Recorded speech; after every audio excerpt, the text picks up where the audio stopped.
Welcome, everyone. You've made it to Sales 101, applying sales technique to sponsorship, team recruitment, and communicating your vision. I want to start today's workshop with a question, and that is, why in the world are you guys here? It seems like there's so many other good talks about all these other great topics, and you came to one about sales. Like, sales. Like, what do you guys think of when you hear the word sales? I want to start with an exercise here.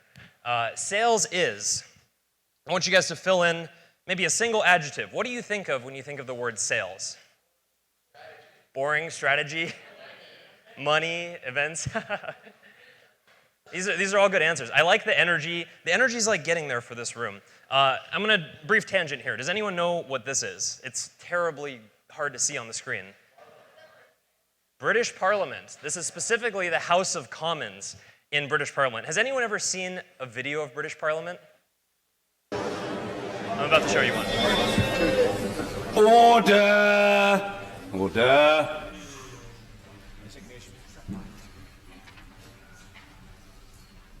This is the Brexit The eyes vote, to the right, 202. The nose to the left, 432.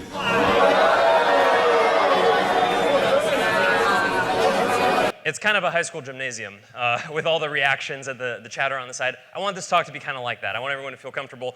We're all here to learn sales, and sales is something that you learn by talking to people, by interacting with people, saying, oh, that's a good point, or that's a bad point, talking with the people around you. So yeah, we heard sales is. What are some of those adjectives? I'd forgotten them already. What did you guys say for sales is? Boring.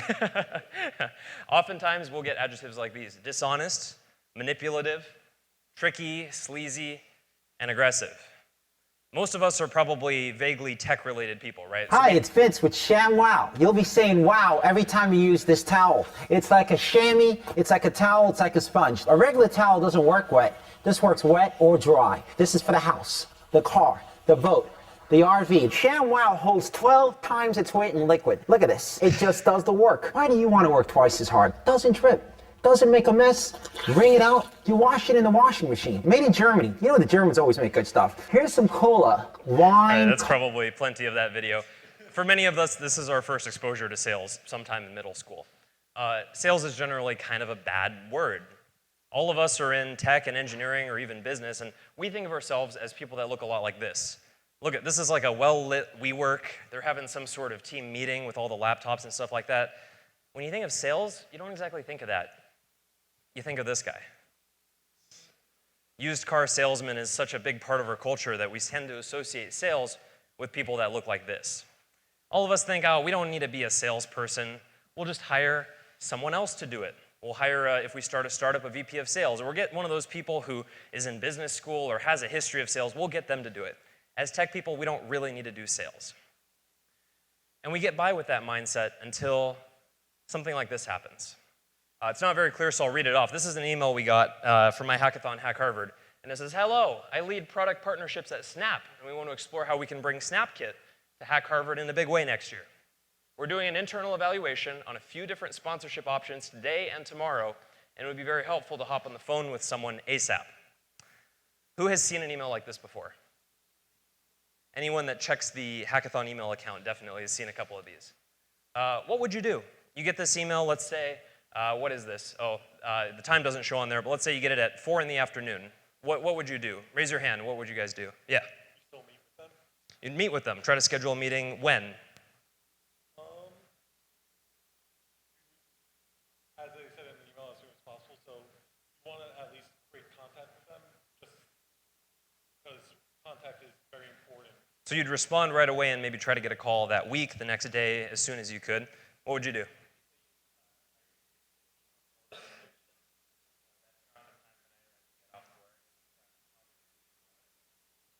Going to ignore it. Are you going to respond to it the next day or any point? Okay.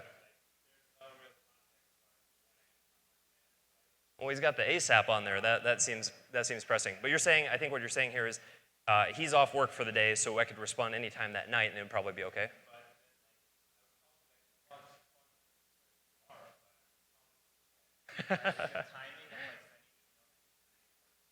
Right. Yeah. In general, though, you'd want to respond to this just at the time that was right for you. So most of us would respond to this. This is what we call an inbound lead. This is someone inquiring to your hackathon, hey, I'm interested. Can you tell me more about it? And these are the most valuable leads. I know for Hack Harvard, about 2/3 of our leads were inbound, coming from companies that reached out to us instead of us having to reach out to them. Oh, yeah. OK. We're going to use the microphones for participation that way, since we're being recorded, which is, we'll have that on there. So in general, people would set up a meeting. So let's say you email back to Matt, and you say, hey, Matt, I like what you're talking about. I'd love to tell you more about Hack Harvard or whatever your hackathon is. Let's set up a call for tomorrow, let's say 4 p.m. And he shoots back, all right, sounds good. Talk to you then. Now it's time for a sales call. This is what this whole session is really going to be about, is the sales call. And I think the best way to learn how to do a sales call is to start with a role play. So here's what we're going to do. I'm going to play the role of Matt, and my friend John Adam here, who I talked to before, this isn't a cold call, this is something we coordinated. You're going to play the role of, what's your hackathon again? SBU Hacks. So he's going to be a director or a partnerships person for SBU Hacks, and we're going to talk about sponsorship. So grab your chair, I'm going to grab one, we're going to go right in the middle here. And we're going to do about 5 minutes just simulating, role-playing what a sales call might look like. Keep in mind that this takes a lot of courage to do this, so we're going to give a huge round of applause at the end. This is going to give us a glimpse into how this might look. Could you hold that? All right, let's get started. Hello. Hello, is this John Adam? Hello, this is Matt, right? Yeah, sorry, we got our roles confused. Yes, I'm Matt. How you doing today, John Adam? I'm doing pretty well. How's your day? Oh, it's good. Been a busy day at the office, but I'm glad we had some time here to talk about your event. Yeah. So SBU Hacks is a this is going to be SBU Hacks' second year as a hackathon. It is we run it at Stony Brook University, and it's in collaboration with the school and with the College of Engineering and Applied Science and the Career Center. That sounds good. What sort of, what are we going to be doing as a sponsor there? As a sponsor, based on our levels that we have, you will have a table where you will send a representative, and you will get to pick prizes. You'll be able to see the students' work and see the innovative students and how great our students are. That sounds really wonderful. That's the kind of thing we've been trying to get more involved with lately. What's the sort of timeline for the event? Like, do you need to know from us pretty soon on sponsorship, or how does that work? Our deadline currently for sponsors is September 1st to be included on any sponsored material. After though, we still have up until September 20th. Gotcha. And what, I gotta, sell this to the team and put it through procurement and all that. What's the benefit of the event? Like, what am I gonna tell them? The benefit of the event is you get to advertise your company even more to the community. You get to basically tell the community that we're looking for people. And lots of the times, most people don't know the companies that are coming, and they don't know that they're even hiring. That sounds good. That's all stuff that sounds great to me. Maybe I'll talk with the team, and I'll try to get back to you when we figure out what we're gonna do, okay? Okay. All right, thanks, John Adam. Talk to you later. Have a great day, Matt. All right. Big round of applause. That takes a lot of courage. You did a great job. Actually, you can grab one of those, and I'll leave one here. So everyone's probably got some opinions about what went well, what went badly. Let's do one more. And this one I haven't prepared anyone. So is anyone willing to volunteer to, you can do similar to how John Adam did, you can do somehow else. Yeah, what's your name? Yosh, I'm Cameron. And which hackathon are you from? I'm from Sparta Hack. Sparta Hack. So Yosh from Sparta Hack, come on here. We're going to do the same situation. I'm going to play Matt. We're going to do a call, similar amount of time. Sell me on Sparta Hack. Hello, is this Yosh? Yeah, this is Yash. How's it going? Good. How are you doing? Pretty good. Cool. So we're going to be talking about a hackathon today, right? Yes. All right. Thanks for setting up the call so soon. I know I just sent the email yesterday. We're coming toward the end of the quarter. I just wanted to learn a little more about the event. Yeah, for sure. Yeah, like sponsors are one of our biggest helpers in handling this event, like organizing this event, and I'm really glad we could talk. I'm really glad we could talk and get this meeting going. So SpartaHack is basically an annual student hackathon at Michigan State University. This is going to be our 7th iteration of the event. Oh, wow. And we are looking to involve around 550 to 600 students this year, because we have found that that's our optimal number of attendees where we can give them a quality experience, yet also involve a lot more students. So what kind of people are coming? Are these all students from your school, or where from? So we have a very diverse background of attendees. We have students from Michigan State. We have students from University of Michigan. We have even students from Canada and all over US. Awesome. So I see you've sent over the sponsorship packet. I've taken a look at that. When do you need to know something from us by? We're going to talk about it internally, of course, but do you have any deadlines coming up? Yeah. So we are planning on finalizing our getting a rough number of the money and the amount by November end, so that we can start ordering for swag and start putting orders for food and everything. So that's kind of our rough to get a rough idea of how much sponsorship we have for this year. That sounds great. Well, I'm going to have to talk to my boss about this. We're allocating budget right now, but I'll try to get back to you as soon as I can on this. Thank you for taking the time to talk with me. Sounds perfect. Thank you so much for reaching out. I appreciate it. All right, bye-bye. Cool. Big round of applause for Yash. Yeah, thank you. All right, this is the fun part where we are going to, you've seen 2 real sort of sponsorship calls. A little shorter than your average call probably, but a glimpse into how most of us do our sponsorship calls. Now we're going to open it up for commentary from all of us. Remember, we're channeling House of Commons here. What did you guys like? What did you guys not like? Let's start with things that, between John, Adam, and Yash, what did they do well? Yeah. Actually, let me give you the microphone. Is that on? Okay, I'll repeat. They got straight to the point. So there was very, very little time between the call starting and when they were introducing their hackathon. Very good. What else? I liked how they were really passionate, and they, like you said, they got straight to the point, and they were able to kind of give you a lot of information and summarize it in a really nice and compact way. Sounds good. Their pitch was very strong. There was a beginning and an end, and there was a lot of information about the hackathon in there. What else? I like how he had exact numbers as far as attendees and their locations and all that stuff. That helps them quantify where the sponsorship is going to. Gotcha. So we like how there was quantitative information as well as sort of the pitch part of the information. Did you have something? I kind of wanted to know more about questions from for the sponsor instead of coming just from the students. So interesting point. More questions from the sponsor. Just a question here. What do you guys think was the rough talking distribution between the student and the sponsor? Who talked more? Student by quite a bit, maybe 75-25, or even that might be a little bit high. Do you think that's a good way of doing a call, or what would you ideally shoot for in a conversation like this? You can just say it out loud. I heard half and half, 60-40. Is that for the sponsor or for the student? Student 60. More of a dialogue. They're all good points, but the one thing I think out of all of these is that there's probably too much talking by the students in this case.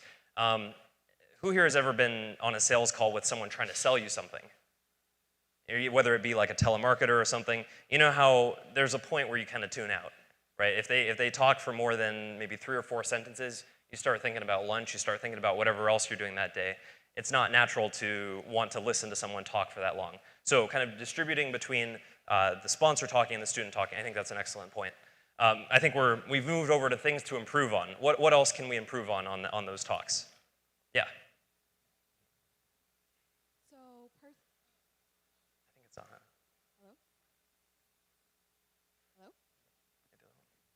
Hello? Try this one. Hello? Okay. There we go. So I'm actually a marketing major, and I definitely know firsthand the reputation that marketing and sales gets in the business world. And like Cameron said earlier, it can be very negative. And I think the reason why it gets such a negative rep is because when you are marketing your hackathon, marketing your brand, you need to put your sponsor and whoever you're serving first.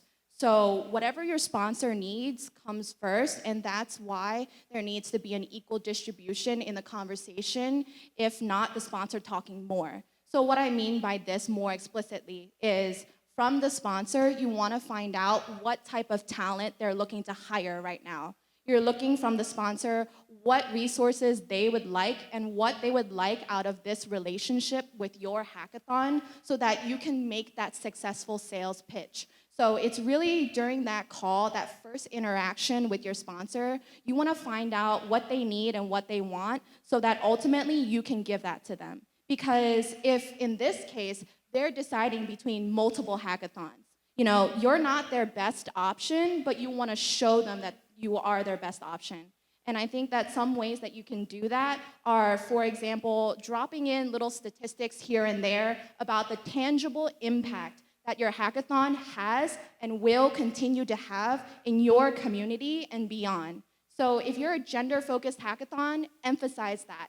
If you're a hackathon that welcomes high school students, emphasize that. If you're a hackathon that has entrepreneurs coming out of that, you want to emphasize that too. If you can propose that very unique value proposition to those sponsors that you're speaking to, that's when they will listen. That's when they will hear you, and that's when they will really work with you. I think Grace hit on a lot of really good points there. Quick round of applause. Yeah, I think a lot of what we're going to be talking about in this presentation hits on those points of, remember, you're trying to meet the needs of your sponsor. We'll talk about a more formal approach to that, and I think at this point we can kind of move into that. I always forget to skip the slide, and we just talked about how our peer did. Generally, I mean, this is all based on sales research. You want to shoot for a 70% buyer and 30% seller talking distribution. This may sound really extreme, because you think, well, am I pitching to them or are they pitching to me? But as we talk through these steps, you'll understand a little bit of why that's the case. Beyond that, we want to uncover buyer needs. This is what Grace was hitting on with every buyer comes into the conversation thinking, I want to get something out of this conversation. And your goal as the seller is to give them that as soon as you can. We'll talk about some concrete steps on how to do that. And another thing is next steps. Does everyone remember how the end of our 2 role plays went? What was the discussion at the end of the role plays? Related to, I guess, a better question would be, when did we decide that I was going to get back to them? It's kind of abstractly in the future, right? And that's a very common thing. When a sponsor is not so interested or not sure what they feel about, they'll say, oh, I'll get back to you when I have a chance, when I get the time to read over it. That's kind of a no. The sponsor is essentially saying, you haven't impressed me enough to really nail down, oh, Friday I'm going to email you back. The sponsor is going to just call the next hackathon or call the next event and try to get a better response from them. So if you get an abstract future timeline, that might mean the sponsor's not so interested. All sales calls can follow a general 5-step structure. And this isn't just me making this up. This is something from sales research. There's a lot of good books about this. I'll talk about 2 at the very end. But this is generally how you want to structure your sales call in order to have the best chance of success. Sales isn't something where you have to be naturally born with it as a talent. Everyone's here because you want to learn sales. Nobody is born a good salesperson. People are born with charisma and born with kind of that sleaziness that we know in salespeople, but that isn't what it takes to be a salesperson. Sales isn't an art, it's more of a process. And we'll talk about that process now. The first step of a sales call is establishing rapport. If you remember in our role plays, that was, hey, how are you doing? How's work going? How's everything happening? There's been a lot of research on whether this is actually necessary. A lot of these people are on phone calls all day, and you think, do I really need to make small talk to someone who's on the phone for 6 or 7 hours a day? And generally the research says yes. Establishing rapport, as long as you keep it under about a minute by asking the person about some kind of casual topic unrelated to what you're talking about, that's going to make them more friendly to you. You want to start off in a very friendly conversation. Remember, have you ever picked up the phone and someone's like, hey, I'm here to tell you about a new software that's going to improve your efficiency by 80%, you tune out. The minute you start hearing that they're trying to sell you something, you tune out. But if someone says, hey, you got 5 minutes to talk, you might say, okay, yeah, what do you have? And they'll say, okay, well, is now a good time? Are you doing anything? It's that kind of human element to sales that really helps with getting people comfortable with it. So generally it's small talk. Follow the 3 W's. You can always talk about weather. You can talk about how hot it is, how cold it is, how the storm, this and that. Weather is always safe, and it's been the oldest small talk topic of all time. Work is very applicable to these kind of sponsors you're going to be talking to. You can talk about how busy you are, talk about how busy they are. That's actually what we did in the role play, I believe. We were talking about how busy we were with recruiting season or something like that. And lastly, weekend. You can also ask them how their weekend was. Usually this is better if it's a long weekend or it's after a long break or something like that. Also better for maybe a second or a third sales call. I mean, I wouldn't feel comfortable saying, oh, you know, I went to the beach this weekend to someone I just met on the phone. But that's something you can use after you've talked to someone a little bit. Step 1 is establish rapport. After that, we move into the upfront contract. The upfront contract is a verbal agreement where you agree on the reason for meeting. This is a very short statement where you say something like, hey, thanks for taking the time to talk to me, Ryan. I know you guys are really busy. What we're trying to get out of this call is more sponsors for our event. So if after telling you about this event you guys like it, would you be willing to go vouch for being a sponsor for our event to your boss or whoever makes the decision? You set the expectation. And this is important because in a sales call, you don't know if the person on the other end is trying to get you to buy, just trying to give you information, what's going on. You want to make it clear that you're trying to get them to be a sponsor. And if they aren't ready to be a sponsor, then you want to make that clear up front. A successful sales call can be one where you don't make the sale. Because a successful sales call can be one when you realize they don't have the money or the interest to sponsor your event. Now, instead of doing a 30-minute conversation, you have a 2-minute conversation and you have that time back. So it's okay if you find that the sponsor doesn't have the money or the interest to just back away and say, okay, this might not be a good fit for us. Let's just pull the plug and get back to work. There's nothing wrong with that, and that actually helps the sponsors out a lot if they have some misconception about the event. The upfront contract is very important. Don't forget it when you're working on your sales call. The third thing is uncover needs. I should mention real quick that I'll have a summary slide with all 5 of these steps at the very end if you want to record that. Uncover needs is the most important part of the sales process. Uncover needs means really asking questions. The sponsor is trying to get something from you, and it might not be sponsorship. It might be assurance that their recruiting is going to be stronger this year than last year. It might be a chance to showcase their new technology. When you're uncovering needs, you're going to ask questions. Ask as many questions as it takes to get the other person really talking about what they're looking for in your event. You can start with very basic questions, something called situation questions, which is, oh, have you sponsored any hackathons this year? Or what's your recruiting timeline? These are kind of fact-based questions, but you can get into more difficult questions, problem questions, where you say, oh, what issues are you facing with recruiting? Are you having trouble reaching younger audiences with your recruiting? Stuff like that. We call it probe for pain generally, where you're trying to figure out where their problem is. That way, when you present your hackathon, you can present it in a light that allows you to solve their problem. I want to point out something here. At this point, we're about halfway through the sales call. Has there been any mention of talking about your hackathon? This is something that's kind of unusual or something that you might not be obvious up front, but you don't want to start selling them on it until they've told you what they want. Because when they tell you what you want, you can sell exactly what they want.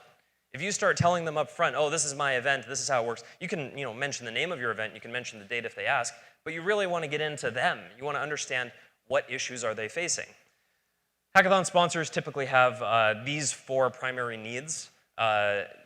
Almost every sponsor I've ever had in an event has been trying to fulfill one of these, and almost 90% of the time it's recruiting.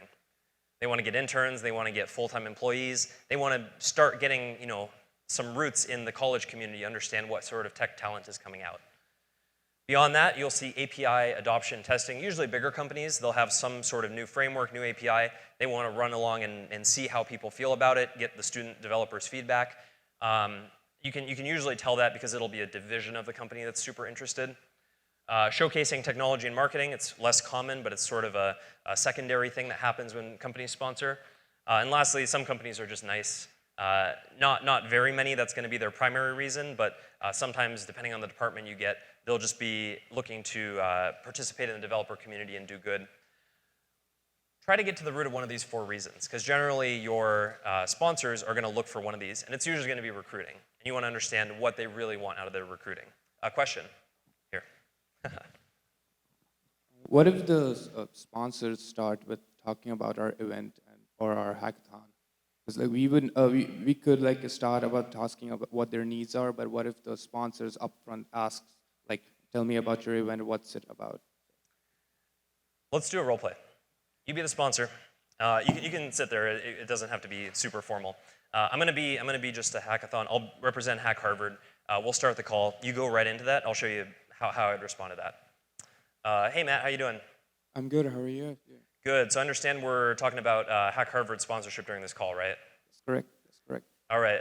What have you gotten a chance to look at already? Did you get a chance to see our sponsorship packet?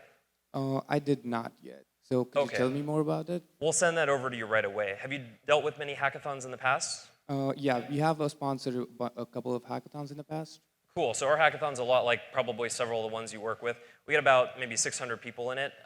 It's probably a good chance for recruiting and stuff like that. Are you guys going to be, I know the fall's coming up. Is that one thing you guys are looking at? Yes, we are looking for fall internships. And awesome. Have you done hackathon recruiting in the past for this type of stuff? No, we have not done. We have usually used hackathons for like our API testing and like just as our social responsibility. Gotcha. Have you guys, so back to recruiting, is it, have you been to career fairs or what sort of channels have you been using for recruiting? We have used career fairs, we have been to career fairs, and that has not been our like best way for recruiting, so we are trying to change our recruiting pathways. What's not working about it? We just don't get enough students who are really interested in the technology that we're working at, and I think hackathons would be a good idea to see who are really interested in the technology or the API we have. Well, I'm glad you think that. I think that's really accurate with what we're trying to offer. So I think coming to Hack Harvard, I'll tell you a little more about it. I think it's a good chance to kind of meet that goal. Sounds good.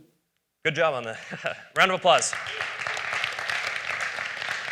So you see the methodology there, which is continue to ask questions and start to steer the conversation toward getting the person to talk about, oh, we just found out that Snap goes to career fairs, but the people who go are not the best tech talent. It's a bunch of people wanting to get free stuff. And a hackathon is a chance to get people who are actually invested in what they're doing. So uncovering needs, that was a real-life example of trying to dig down into what do they actually care about. In the case of this example here, it was recruiting actual good tech talent instead of just people who major in CS at a given school. So uncover needs, this is the most important step of the sales process. And if you're able to do this in your call, your chance of success is going to go way up. We move on to step 4 now. Cultivate your champion. I want to ask a question, which is, during those 2 sales role plays, for John, Adam, and Yash, who were they selling to? You can shout it out. Does anyone know? The guy's name was Matt. So I heard the sponsor. Snapchat, the company. That's another good response. Who else could they have been selling to? The superior, the boss, Matt's boss. Who else could it be? An engineering team, maybe for in the case of API adoption type stuff. Anyone else? Hackers? Say more about that. So, okay, maybe not in a direct sales call because you're trying to get the sponsor, but I see what you're saying with that. The answer is like all of these or one of these. Like we don't know. Somewhere inside Snap, someone makes a decision, and we don't immediately know who that is. It could be the recruiter. I didn't put it up there, but Matt in this case was recruiter.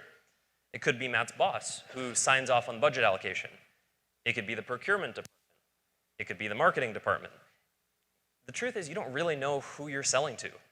The one thing you do know is who you're talking to, and who you're talking to is your champion. Your champion is going to turn around and be a salesperson themselves.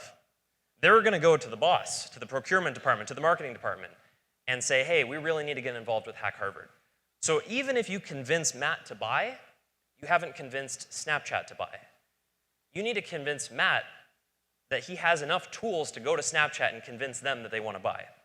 This is the most important mistake people make, or the most common mistake people make when selling. They think if you can get that person to say yes, you're going to get a sale.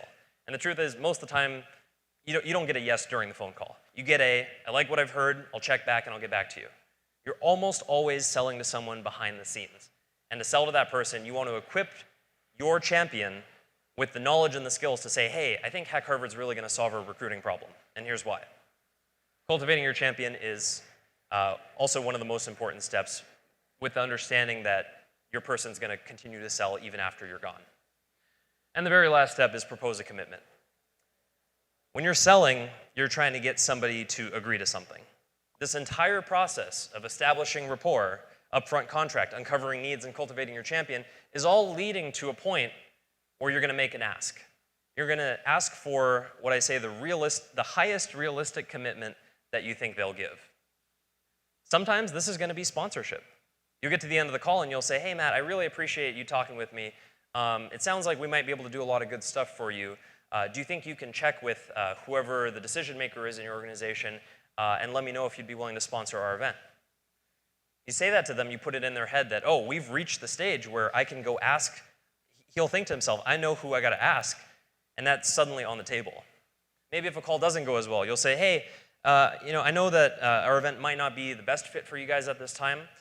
We can keep in touch though. We got a deadline coming up in a couple weeks. If you need any information or you want to pass me to someone else on your team and we can talk with them, I'd appreciate that. But maybe I'll follow up in a week and see if you guys have had any time to make a decision. Highest realistic commitment you're willing to give. You can usually judge by how they respond to your request. Very often you'll get the, oh, we're just exploring. That means there's a low chance of sponsorship. But if they say, I just need to run it by my friend Janet, who's going to sign off on it, and then we'll be able to get it in the system, then you have a much better chance. Yeah, question. So when it comes to asking the highest realistic commitment, how do you go about deciding like what is a reasonable ask? So I know like a lot of times like you have different tiers, and they're like, oh well, I think we'll just do this one because it's like X amount of dollars. But I don't know like how you push someone to go to a farther tier or so forth. Excellent question. So regarding getting a higher tier out of a company, the best way I've found to respond to that is you generally want to understand what their needs are and make sure that the tier you suggest lines up to that. So very often they'll say, oh, we want to do recruiting. And you'll say something like, oh, our 5K tier has resumes. Would that help at all with the recruiting process? And generally, selling someone on something they don't need is going to be a loss because they're going to feel bad towards you and they're going to basically, it's going to ruin the relationship in the future. You really want to, tell them what you're giving them solves your needs and isn't just bells and whistles. That's the difference between this kind of sales and the used Carmen, that kind of sales, where you're really just trying to meet their needs, whatever that is. And if that's a smaller number in the total monetary commitment, that's something you have to accept because you get more time once that sale is done to do the next sale. Good question there. So actually, this is the summary slide. These are the 5 steps to going through the sales process. Make sure you hit on all of these or even script some of these. I've found that establishing rapport is actually a very easy one to script because you want to understand who's talking first and you want to say, hello, how are you doing? And then move on to whatever your rapport thing is. So you can write that out on paper as you're doing the call. Upfront contract, very good to script. Usually an if, then kind of statement. If you like what you hear, then can we have you as a sponsor? You have to be willing to make those asks because that'll get that person thinking, okay, this call is to determine whether I'm going to sponsor. Uncover needs we talked about, cultivate your champion, and propose a commitment. Don't be afraid to end the call. This is an issue that I've seen oftentimes where if you schedule it for a half hour, it does not mean it has to be a half hour. End the call once all the questions have been answered. The person is satisfied, let them get back to their day. You can even say something like, hey, I know we had a half hour here, but maybe we'll give back that 10 minutes. Looks like we've talked about everything we need to do, so we'll follow up on Friday. These are the 5 steps in a sales call. Any questions on this? Yeah. Do these steps also apply for when the conversation happens just over email? Because we do have some sponsor who don't want to do a call, but they do want to sponsor and all the conversation happens over email. That's an excellent question. So how do you apply these to email? Email, you can do a version of this, mostly the uncover needs step, because generally in emails you'll get sponsors asking questions, and you'll be providing responses, usually with numbers and stuff like that. Email's a lot harder to sell kind of in this way, but generally if you follow the uncover needs, hammer that home and just be as helpful as you possibly can, that'll generally help out. Other questions? Yeah. 2 questions. First, how many emails do you send before you give up? And second, do you tend to send a sponsorship packet before a call or after? Both great questions. So first one, how many emails do you send before you give up? Sponsors will ghost you. It's pretty common. What I found is the strategy I use, I'm not saying this is the best strategy necessarily, But after your most recent email, I usually follow up a week later, 6 or 7 days later, and then follow up about 8 days or 9 days after that. The first follow-up say, hey, just checking in, might have gotten lost in a very busy schedule. Always empathize with how busy they are, because everyone's always busy all the time. Just say, just wanted to check in, did you have a response? And then after 8 or 9 days, you can say, you want to say that you're willing to pull it, basically. So say something along the lines of, we're closing up sponsorship for this quarter, and we'd love to have you, but we need to know right away. Give me a call, but if you guys are not going to be able to make it, that's totally fine. We'll hope to have you in the future. You just want to be able to establish a willingness to not have the deal, because if you look desperate, there's no way they're going to respond. If you look like, hey, we got other options, if you guys aren't on board, that's fine. That's the best way to respond. Cool. I'm going to move. Let me see how I'm doing on time. We're getting close to lunchtime, so I'm going to move a little bit further. We'll have some questions. We can skip. We did a few role plays, so we have some understanding of how this looks. So we'll skip redoing that sales call. A big part of this talk is beyond sponsorship. So we've talked about these 5 points on how to do a sales call. That's a very niche, specific thing that you only do, I think in an average year, you might do 4 if you're lucky, but probably less than that. How do you apply these techniques beyond just sponsorship? There's a lot of different places. A lot of people don't realize this, but a job interview is a sales call. The product is you, and you're selling it to the employee, trying to tell them you might be worth hiring into whatever role they have. If you're working at a company and trying to get new talent, you're recruiting and hiring, you're selling your company to people, saying this is a great place to work. If you're giving reports to management, as a software engineer, as a project manager, you're going to have to tell them how you're doing. You're selling your work and your team's ability to accomplish what they wanted to do. Other clubs, I mean, hackathons, of course, there's the sponsorship element, but any club, you're going to have to convince people of things. You're going to be able to sell the club to others to try to get people to join. We have pitching investors. If anyone here is interested in starting a startup, that's definitely a sales call. It is like the most intense sales call out of all the ones up here. Networking, you're selling your ability as a friend in the person's network. Not as intense, but still elements of that. Offer and salary negotiation for anyone who's working full-time. There are heavily elements of selling your abilities or upselling your abilities to try to get a better salary or better terms for your employment. And lastly, dating is very much the prospect of selling yourself as a partner to someone. And you can use a lot of these same techniques. In general, all of these sales techniques we've talked about involve allocentric thinking. This is a word that everyone probably feels like they kind of know what it means, but no one's had it like purely defined for them. I found the dictionary definition, and I only put this up here because this is the densest sentence I've ever seen in my life. Allocentrism is a collectivistic personality attribute whereby people center their attention and actions on other people rather than themselves. In plain English, putting yourself in other people's shoes. Thinking from the other person's perspective. When you take that sales call with Matt, what does Matt want to get out of the call? And what can I give to Matt to make Matt satisfied with the call? This is in direct contrast to egocentrism, which is the what can I get out of the call? How can I upsell my hackathon, tell the person about the best aspects of it, and just convince people that I'm a good person to do business with? Instead, you want to convince the other person that they're going to get something good out of this for themselves. Generally, you want to encourage the other person to talk about themselves. Everyone's favorite topic is themselves. And if you get someone to talk about themselves, you'll find that you might become a friend to them very quickly. Being an active listener, nodding your head, asking questions, just being engaged in the conversation instead of just kind of floating along. Beyond that, you want to get the other person to say yes. People will buy from people they feel like they have a connection with. If you're doing that sponsorship call and the other person's saying, oh, that's great, that's exactly what we're looking for, your chances of closing that just went way up. Getting the other person to say yes, whether it's something as simple as, oh, it's been really hot these days, hasn't it? The other person says, oh yeah, you've just gotten them on your side just a little bit. And that's the first step toward closing a sale. And lastly, smile. Even when you're on the phone, it comes through. The sound of someone talking when they're smiling is much different from the sound of someone just trying to do business. And when you smile, you'll come across as more human. It really helps you out on the sales. There is no next slide, so we're going to improvise. I think that's everything for my presentation. If there are any questions, let's do just a few questions.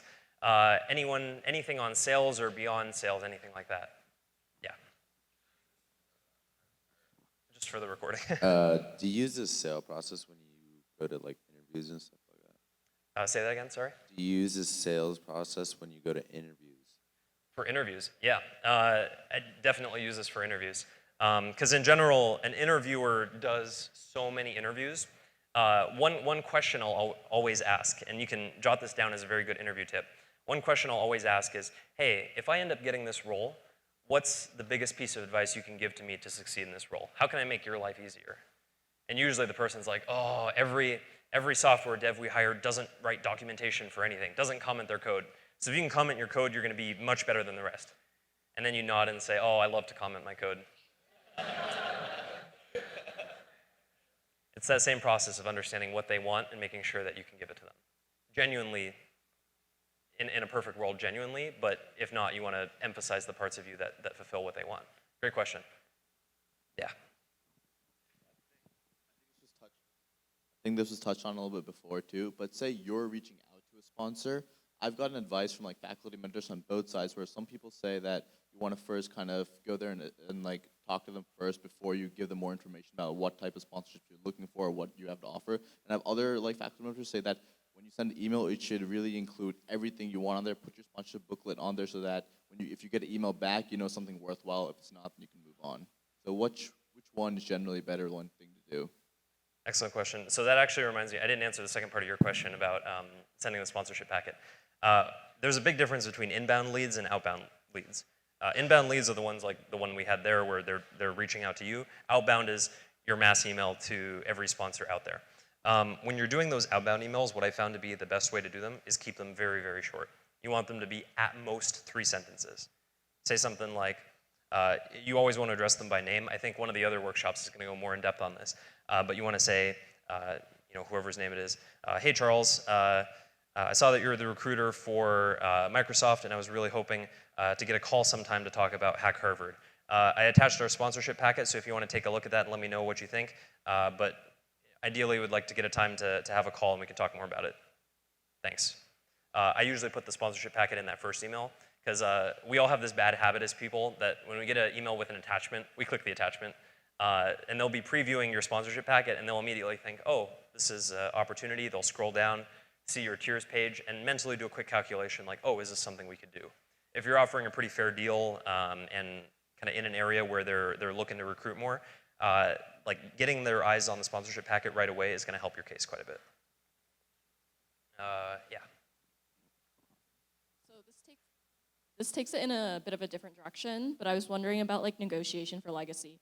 So it's obviously easier to get like sponsors who have previously come back again.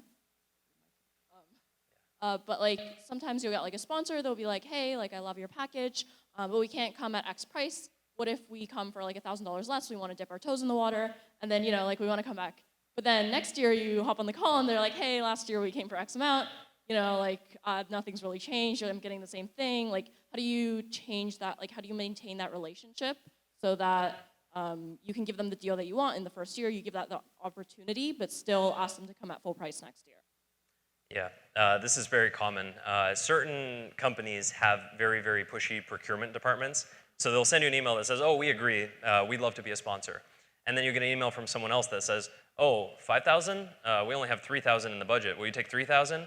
And you're suddenly kind of stuck with this dilemma of, do I agree to this and sort of devalue everything else, or do I push back on it? The two techniques I found that work for that are set a lower bound on how low you're willing to discount.